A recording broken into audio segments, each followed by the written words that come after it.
Next आपका topic है factors affecting disease development यानी एपिडेमियोलॉजी। जो फैक्टर्स रोग के विकास में रिस्पॉन्सिबल होते हैं, वो कारक जो रोग का विकास करते हैं, और जब ये रोग कारक इकट्ठे एक साथ होते हैं तो ये कंडीशन तक आ जाती है कि महामारी फैल जाए। एपिडेमियोलॉजी इस कंडीशन को कहते हैं जहां पर डिजीज का फैक्टर्स का एनवायरमेंटल के साथ जो रिलेशन है वो कहलाता है epidemiology. Factors affecting disease development, ये कई सारे फैक्टर्स हैं। इसमें जो सबसे इंपॉर्टेंट मैंने आपको ये बताया था, डिजीज ट्रायंगल होता है। क्या होता है उसमें? होस्ट होता है, पैथोजन होता है, एनवायरमेंटल फैक्टर्स होते हैं जो एक साथ मिलने चाहिए। ये मैं भी शुरू में बताया था डिजीज ट्रायंगल। तो इसमें क्या है? होस्ट का प्रेजेंट होना। होस्ट कैसा है? ससेप्टिबल या रेजिस्टेंट, यानी कि रोगग्राही है या रोगरोधी है। अब ये रोगरोधी और रोगग्राही होना पर कोशिका डिपेंड करता है वहां पे प्रेजेंट जो पैथोजन है। अगर मान लो हमने रेजिस्टेंट वैरायटी लगाई है, ठीक है, हम कोशिश तो यही करेंगे कि हम रोग रोधी किस्में यूज करें। तो जब रोग रोधी किस्में हम यूज कर रहे हैं तो उसके बाद भी रोग आ जाता है। क्यों आ जाता है? क्योंकि जब वहां पे उपस्थित पैथोजन की इकाइयां होती हैं, पैथोजन के प्रोपेग्यूल्स होते हैं, वो ज्यादा उग्र होते हैं और अपने अंदर रेजिस्टेंट इस तरह से डेवलप कर लेते हैं कि जो हमारी लगाई हुई रेजिस्टेंट वैरायटी है उसके जीन को क्या करे, उससे उसके ऊपर डिजीज को कॉज कर सके और हमारे जो पौधे के लड़ने की क्षमता है वो सप्रेस हो जाती है, कम हो जाती है और रोग उस पर आ जाता है। तो ये सबसे पहला फैक्टर हमारा है होस्ट की होस्ट जो है आपका रोगग्राही है या रोगरोधी है। ये किस पे डिपेंड करा? पैथोजन पर। फिर उसके बाद आया दूसरा नंबर पे आपका पैथोजन। पैथोजन होना चाहिए एक तो उसी होस्ट के लिए जो पैथोजन है, जो मैंने आपको शुरू में ही बताया था कि आलू पर अगर फाइटोप्थोरा अटैक कर रहा है, अगर वहां पे आलू लगी है और फाइटोप्थोरा है ही नहीं है तो डिजीज तो ऐसे ऑटोमेटिक नहीं आएगी।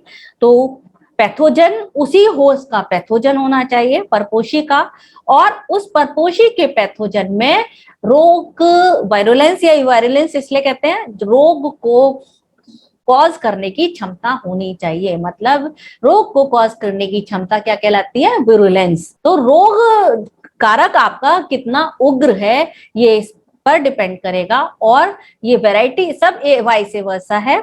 मतलब कि पैथोजन कितना उग्र है तब डिजीज कॉज करेगा। अब अगर ससेप्टिव वैरायटी है तो कम उग्र रोग जनक भी उस पर डिजीज कॉज कर देगा। तो दूसरा आपका पैथोजन का उग्र होना, ये इस पर डिपेंड करता है। ज्यादा उग्र है तो महामारी फैल जाएगी। जैसे कि आप कोरोना के केस में देखिए, कोरोना में क्या था, हम तो अपनी तरफ से रजिस्टर्ड थे ना, रोगरोधी थे, लेकिन उसके वो स्ट्रेन आए, इतने उग्र स्ट्रेन आए कि उसने हमारी रेजिस्टेंट क्षमता को सप्रेस कर दिया। हम उसके खिलाफ लड़ नहीं पाए और हम बीमार हो गए।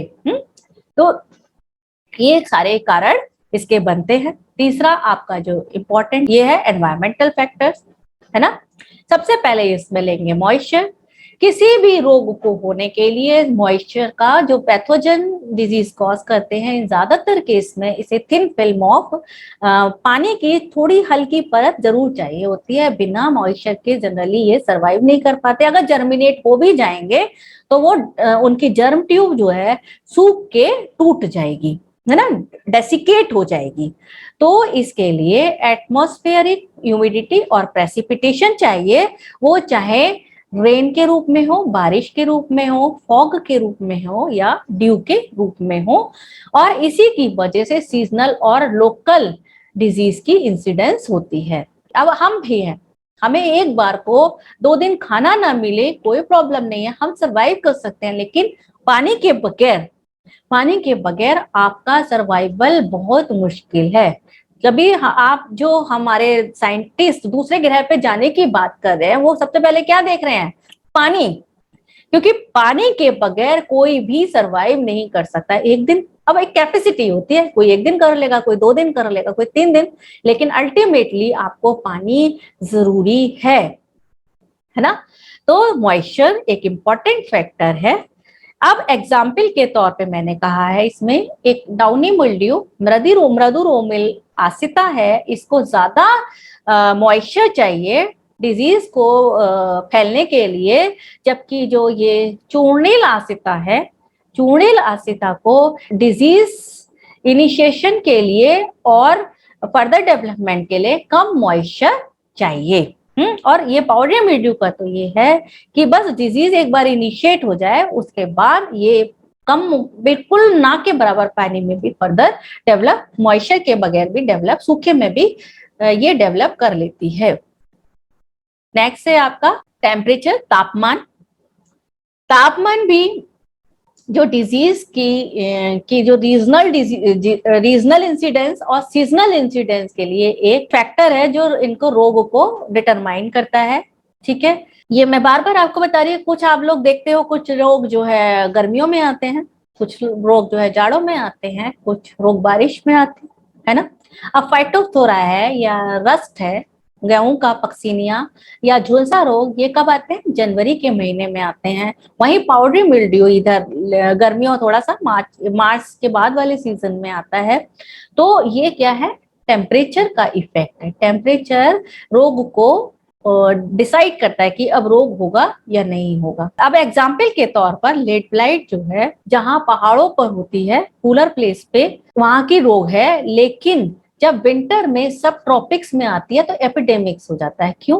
क्योंकि जब जनवरी के महीने में क्या होता है, ड्रिजलिंग हो रही होती है हल्की हल्की, सूरज के दर्शन होते ही नहीं है कई कई दिन तक, और बादली छाई रहती है। तो ये लेट ब्लाइट के रोग के लिए बहुत ही फेवरेबल कंडीशन होती है, जिसकी वजह से महामारी आ जाती है। ठीक है, इसके बाद है लाइट, प्रकाश। प्रकाश की इंटेंसिटी, लाइट की इंटेंसिटी क्या है और उसके लेंथ क्या है। लेंथ से मतलब क्या होता है, सूरज कितनी देर तक निकल रहा है। जैसे जाड़ों में डे लेंथ कम हो जाती है और गर्मियों में डे लेंथ बहुत बड़ी हो जाती है। आप देखते हैं ना, सुबह 6 बजे से दिन निकल आता है और रात के 7 बजे तक आपको दिन ही दिन दिख रहा होता है, जबकि इसके लाइट भी बहुत, धूप 6 साढ़े 6 बजे तक जाती है आपकी, जबकि जाड़ों में क्या होता है, 8-9 बजे तो धूप के दर्शन होते हैं और उसके बाद 4-5 बजे तक वो चली जाती है। तो ये जो लाइट है ना, प्रकाश, इनोकुलम के जीवित रहने पर इफेक्ट डालता है। और जो प्री पेनिट्रेशन प्रोसेस है, मतलब पैथोजन सो उस पर लैंड करेगा और अंदर घुसने के लिए पूरी भूमिका बनाएगा, तो उस पर इफेक्ट डालता है। अगर तेज लाइट आ गई, आपने स्पोर वहां पहुंचा, पानी की बूंद भी नहीं मिली, तो क्या होगा, स्पोर वहीं का वहीं मर जाएगा। फिर जो इनोकुलेशन पीरियड है उसकी लंबाई पर भी इफेक्ट करता है। स्पोरुलेशन, स्पोर्स के बनने की संख्या पर भी प्रकाश डालता है। ये कुछ को, ये सब डिपेंड करता है पैथोजन के ऊपर कि पैथोजन को कौन सी कंडीशंस चाहिए। उसी के हिसाब से इसका पैथोजेनिक इफेक्ट भी होगा। फॉर एग्जाम्पल, अगर वायरस की डिजीज है, उनको प्रकाश की मात्रा कम मिले तो इसकी डिजीज की सिम्टम्स और सीवियरिटी बढ़ जाती है। सॉइल का पीएच, जो आपकी सॉइल है जिसमें आपने पौधे लगा रखे हैं, उसका क्षारीय होना और अम्लीय होना भी डिजीज के ऊपर इफेक्ट डालता है। जैसे कि आलू का कच्छू, पोटैटो स्कैब एल्कलाइन, क्षारीय सूखी ड्राई सॉइल में ज्यादा होता है, जबकि क्लब रूट ऑफ क्रूसीफर्स गीली एसिडिक सॉइल में ज्यादा होती है। इसके बाद है नेक्स्ट आपका oxygen and carbon dioxide soil. जो आपकी सॉइल है उसके अंदर ऑक्सीजन और कार्बन डाइऑक्साइड भी प्रेजेंट होती है। तो ऑक्सीजन मेनली क्या होता है, आपको सर्वाइवल के लिए क्या चाहिए, ऑक्सीजन। सबसे ज्यादा क्या जरूरत है आपको, ऑक्सीजन की जरूरत है। हम खुद भी सांस लेते हैं, ऑक्सीजन चाहिए। तो अगर सॉइल में एनारोबिक कंडीशंस प्रोड्यूस कर दी हैं, सॉइल में पानी भर गया है, उसका मूवमेंट नहीं हो पा रहा है हवा का अच्छी तरह से, तो क्या होगा, सॉइल में एनारोबिक कंडीशंस उत्पन्न हो जाएंगी। तो ये इस तरह से ऑक्सीजन जो है डिजीज पर इफेक्ट करता है, सॉइल के माइक्रोफ्लोरा पर इफेक्ट डालता है। कुछ एनारोबिक माइक्रोफ्लोरा होते हैं, कुछ एरोबिक माइक्रोफ्लोरा होते हैं। जो ऑक्सीजन की अनुपस्थिति में सर्वाइव करते हैं वो जिंदा रहने लगेंगे जब ऑक्सीजन का मूवमेंट नहीं हो रहा है, और जो ऑक्सीजन की प्रेजेंस में चाहिए वो ऑक्सीजन एरोबिक वाले होते हैं। ठीक है, अब क्या होता है, जब ऑक्सीजन की कमी हो जाए तो रूट का डेवलपमेंट रुक जाएगा, जिसकी वजह से रूट का डेवलपमेंट, रूट कमजोर हो जाएगी, तो रूट पे इफेक्ट करने वाले पैथोजन उस पे डिजीज कॉज कर देंगे। जैसे कि एग्जाम्पल है गीली, पुअरली, जो बुरी तरह से, जिसमें एयरेशन नहीं हो रहा है सॉइल में, उस सॉइल में जो परपोषी पौधा लगा है वो पाइथियम के लिए प्रोन हो जाता है। मतलब पाइथियम उस इस तरह की कंडीशंस में बहुत आसानी से अटैक कर सकता है। नेक्स्ट है आपका न्यूट्रिएंट।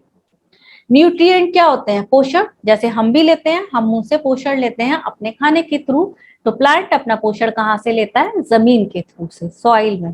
तो सॉइल में प्रॉपर न्यूट्रिशन होना चाहिए, आपकी सॉइल में कोई कमी नहीं होनी चाहिए। एग्जाम्पल आपने देखा है, बहुत फेमस डिजीज है खेरा डिजीज, जो प्लांट में जिंक की कमी से होती है ना। कुछ एग्जाम्पल है, जैसे अब आपने नाइट्रोजन है। नाइट्रोजन क्या होता है?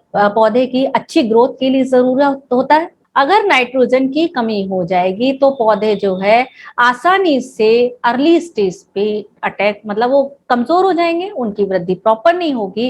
तो क्या होगा? प्रारंभिक अवस्था में ही पैथोजन के द्वारा उन पर अटैक हो जाएगा।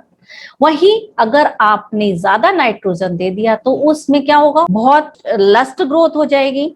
ठीक है, क्या होगा? वेजिटेशन पीरियड लंबा हो जाएगा, उसकी मैच्योरिटी डिले हो जाएगी। क्या होगा फिर? जो डिले होने की वजह से जो ससेप्टिबिलिटी है उसकी पैथोजन के लिए इंक्रीज हो जाएगी। इसी तरह से फास्फोरस है, वो रूट के डेवलपमेंट के लिए जरूरी है, मैच्योरिटी ऑफ सीड के लिए जरूरी है, तो फास्फोरस प्रॉपर अमाउंट में होना चाहिए। Calcium, calcium soil born pathogen को डायरेक्टली इफेक्ट करता है। कैल्शियम की डेफिशिएंसी अगर सॉइल में हो जाए तो root rot of P, ग्राइजोक्टोनिया solani के द्वारा रूट रॉट ऑफ पी जो होता है उसकी सीवियरिटी को बढ़ा देता है। इस तरह से एक्चुअली क्या है इफेक्ट, तो जो है उसको एग्जाम्पल के द्वारा, आप जितने चाहे एग्जाम्पल के बाद एक ढेर सारे एग्जाम्पल से आप समझा सकते। यहाँ पे इतना टाइम नहीं है कि मैं बहुत सारे एग्जाम्पल्स एक्सप्लेन कर सकूं, आप बुक से पढ़ सकते हैं, कोई दिक्कत हो तो पूछ लेना। इसके बाद नेक्स्ट और लास्ट वन है आपका एक्टिविटीज ऑफ ह्यूमन। ठीक है, अब जो ह्यूमन है, हम खुद सबसे ज्यादा इफेक्ट डालते हैं डायरेक्टली या इनडायरेक्टली डिजीज के डेवलपमेंट में, एपिडेमिक्स में। हम ही रिस्पॉन्सिबल है कि प्लांट डिजीज का एपिडेमिक्स आ जाए, महामारी आ जाए। तो रोग के लिए, हम रोग को फैलाने के लिए हम एक बहुत बड़ा फैक्टर है। जैसे क्यों? क्योंकि हम ही हैं, हम साइट का चयन करेंगे। ठीक है, अगर हमें पता है कि पहले यहाँ पर आलू लगाया था तो अगले सीजन में ना लगाएं, क्योंकि वहां पर पैथोजन के प्रोपेग्यूल्स वहां पड़े हो सकते हैं। ट्यूबर जिसमें डिजीज है वो वहां रह सकती है। गन्ना है, गन्ने का रेड रॉट है, हम क्या करते हैं? रेटूनिंग कर देते हैं, सेट लगा देते हैं, डिजीज वाले को खुद ही डिजीज वाला पार्ट लगा देते हैं। सीड को है, सीड हम यूज कर लेते हैं, उसको ट्रीट करके ना लगाएं। फिर क्या है? लो लाइंग और पुअरली ड्रेन्ड फील्ड है, तो क्यों? ये खेत में अगर पानी जमा हो रहा है तो उसका रीजन भी तो हम ही है, ये तो हमें ही करना पड़ेगा। खेत तो खुद अपने आप से नहीं कर सकता है सब काम, तो हमें अगर प्रॉपर हेल्दी क्रॉप लगानी है तो अपने खेत को हमें खुद ही करना पड़ेगा। सैनिटेशन हमें खुद करना पड़ेगा। इस तरह से जो कल्चरल प्रैक्टिसेस हैं, जो खेत के लिए हम एक क्रॉप को तैयार करने के लिए फील्ड को जो तैयार करते हैं, हम कल्चरल प्रैक्टिसेस को अपनाते हैं, तो वो हमें ही करनी पड़ेगी। अगर हम उनको प्रॉपरली नहीं अप्लाई करेंगे तो डिजीज में क्या होगा? डिजीज को फेवर करेंगे और एपिडेमिक का डेवलपमेंट हो जाएगा। ये मैं अभी बता चुकी, इन्फेक्टेड सीड्स का यूज कर लें। फिर कंटिन्यूअस मोनोकल्चरिंग कर दें, कि जैसे गन्ने सेट वहीं छोड़ देते हैं ना काट के, रेटूनिंग क्रॉप जो लगाते हैं।